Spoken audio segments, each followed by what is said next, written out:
Yes, so this plea deal was filed in the Northern Mariana Islands, a U.S. territory in the Pacific, which means that Julian Assange will now leave the UK. He already has left the UK, and we now know that he is en route to Thailand, thanks to one Thai official who said that his aircraft is refueling in Thailand, and he'll be there for quite some hours until the evening time, local time, when he will then fly down to the Northern Mariana Islands, where he will then, on Wednesday morning at 9 a.m. local time, appear before a U.S.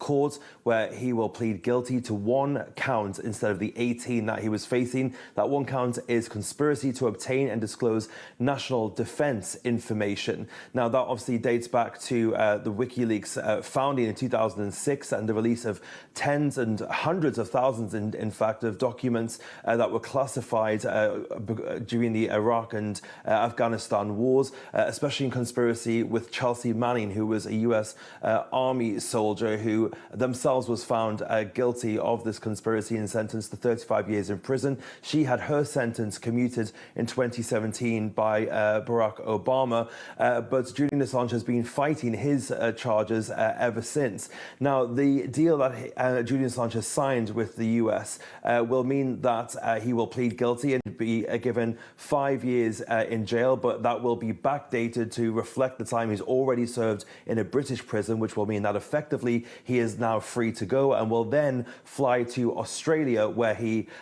is a citizen and was indeed born. So it has been a long legal saga for Julian Assange, 14 years, 5 of those inside of the Ecuadorian embassy, 7 of those inside of the Ecuadorian embassy in London, and then 5 years in Belmarsh prison, that high security prison. But after all of that, Julian Assange is now a free man. So then, Fraser, do we have any idea as to why the US has offered this plea deal? Well, WikiLeaks are saying that it's because of sustained campaigning from grassroots supporters, politicians and the UN that the space was created for them to talk with the US Justice Department and come to this plea deal. But realistically, and the pressure has been growing on Joe Biden in the last couple of months, thanks to one man mainly, and that's the Australian Prime Minister, Anthony Albanese. He's made it something of a mission of his to try to get Assange freed from prison. Indeed, he brought it up with Joe Biden when he was on his state visit in October last year. And of course, then in February, he got the Australian Parliament to pass a resolution that called for Julian Assange to be brought home as well. So it seems that for Joe Biden and his administration, it was less of a headache to allow this to happen. They have basically taken the win by giving a plea deal here. So they save some face, but also it makes it look as though they have had some kind of conviction for at least one of these charges, because the US is valuing its relationship with the UK and Australia over anything else. Of course, there are a lot of security deals in place at the moment, not least of which is AUKUS, that nuclear submarine deal that the US has signed with the UK and Australia.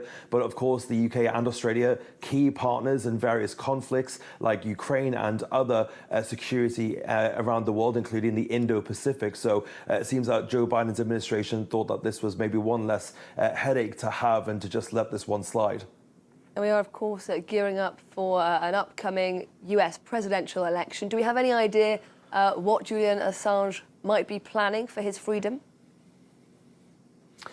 Well, I think anybody who would have faced 14 years of legal challenges against the US government would think twice before they did anything. But of course, Julian Assange is a special case, and he has been heavily involved in previous US elections. If you look back to 2016, it was WikiLeaks that published those thousands of emails from Hillary Clinton, which really damaged her campaign. Now, the DNC, the Democratic National Committee, said that they had been hacked by the Russians, and it was the Russians that passed those emails onto WikiLeaks. The Russians and WikiLeaks both refute that. But the damage that was done by that email leak is said by some to have contributed to Donald Trump's rise to power and defeat of Hillary Clinton in that election. So there is certainly something to be said for his impact on US politics. And in the immediate aftermath of that, a lot of Democrats wanted him to face justice. So the tune has really shifted here in the Democratic administration. But that is also true true, because a lot of more progressive Democrats over the years have then called for his release as well. So when it comes to Donald Trump, however, it must be said that even though Assange could arguably have been seen as somebody who contributed to him taking the White House in 2016, it must be said it was Donald Trump's DOJ, the Department of Justice, that issued the warrant for Assange's arrest. He himself, when asked about it just a few weeks ago, said that he would seriously consider pardoning Julian Assange. Of course, that is something that he no longer has to do should he win the presidency coming up in November.